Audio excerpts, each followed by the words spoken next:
Okay, so my the seahorse is nice and dry, so we're gonna leave that alone right now. So now what we're gonna do is I'm gonna show you guys how to use some salt, and we're gonna do a background. So what I've got yellow ochre, and I also had some really pretty turquoise, and I had another different brand. I think this was Graham turquoise, and I had another turquoise, and I also took sap green and mixed it with turquoise, and I had some cobalt blue that I threw in. I just threw in all my blues with the turquoise, just to have fun with it. So you can throw all your blues in, put turquoise with it, and then here they all are again, but with some sap green. So here we go. We're going to go pretty fast. I'm going to use a number 4. Now, whenever I'm doing, for instance, on this one, the sea life, the vegetation in the water acts as a good barrier. So see how you're protected? You're protected from this, this, and this. So this will be kind of scary. It'll be one big swoop, but we're going to start out here, and I'm going to show you how to do it.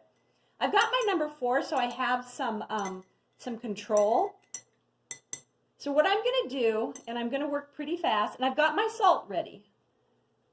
And when you put salt down, you have to put the salt down right when the piece is sopping wet. You only have one opportunity that the salt will react. After that, it'll never react the same again. So I'm going to show you. I'm going to get it wet. You see how we're protected by the vegetation? Okay, I got it wet. All right. Now I'm going to start out with the light color, my yellow ochre. And I'm going to kind of go up here. Let me go back to here. And I'm just going to take some water and run it here. Okay, now what I'm going to do, I'm going to start from the bottom. First off, I just mixed up like phthalo blue, cobalt blue, a little bit of turquoise, and I'm just going to pop it in. I'm going to start, I got the yellow up there, and they're going to meet. And I'm going to go around that fin.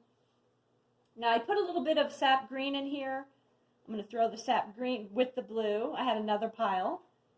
And again, I'm just going to kind of pull it up. And I've got to work really fast. You can't answer the door. Can't answer the phone. Okay, now I'm going to just take water, and I'm just going to kind of blend it up here. This is just water. And it's pretty. It can blend with the yellow because yellow and blue makes green anyway, so it kind of goes well. That looks really pretty. Now, while this is sopping wet, this is when you put your salt on. The more it clumps, it's not going to have as much an effect, but if you can kind of you have a good salt shaker at home, even if, there you go. And leave it alone. We're going to let it it'll do its own thing. So it won't do as much where it's clumped here, but here where it's kind of more dispersed, it'll be prettier. Now what I'm going to do, I'm going to go pretty fast. I'm protected. I'm going to jump over here. Get it wet. Remember the vegetation I've got drawn in? I just did 3 little, I just kind of balanced. You can do whatever, how many vegetation you want. I just kind of wanted to, just kind of added a little interest. Get it wet, and it ends right at this little back fin. Okay, yellow ochre. Put it in.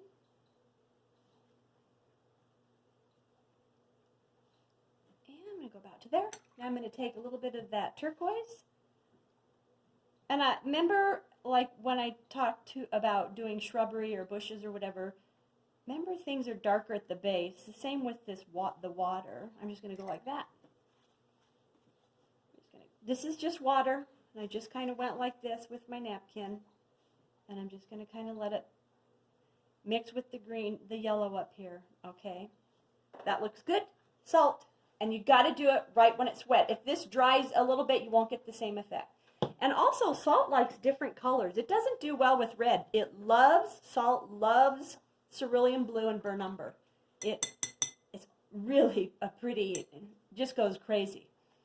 I predominantly paint horses and cowboys, and I did a snow scene, and it looked real. I just put salt behind the cowboy and the cattle, and the effect was gorgeous. Okay, now I'm going in between here. What am I going to do? Yellow ochre. Go about to here. There's that really pretty turquoise.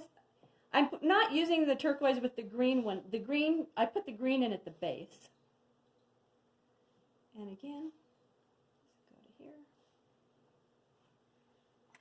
get your brush wet and just kind of mix it. And if I'm a little rocky, it's all right, because I can always fake it when I get the vegetation in. And again, just salt it. Got to salt it right away or it won't do its thing. And you can only salt it once. Okay, where we're skinny right here, where there's not much, like if you have a tiny area, I'm going to switch to a number 3.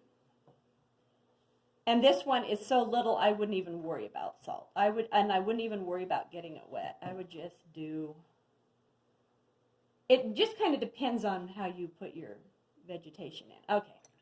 Now this one is so tiny again, I might just paint that in.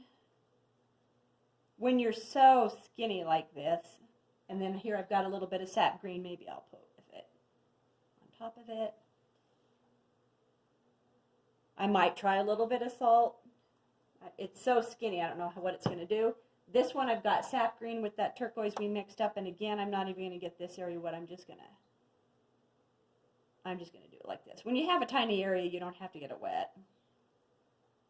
That looks pretty. And just put a little salt on it and leave it alone and don't touch it. That looks pretty good. So what I'll have you guys do this section, and then the next lesson I'll get this section which is a little scarier, but we can do it. It'll be fun. So right now, use these as a protective barrier. Just go little area, little area, little area.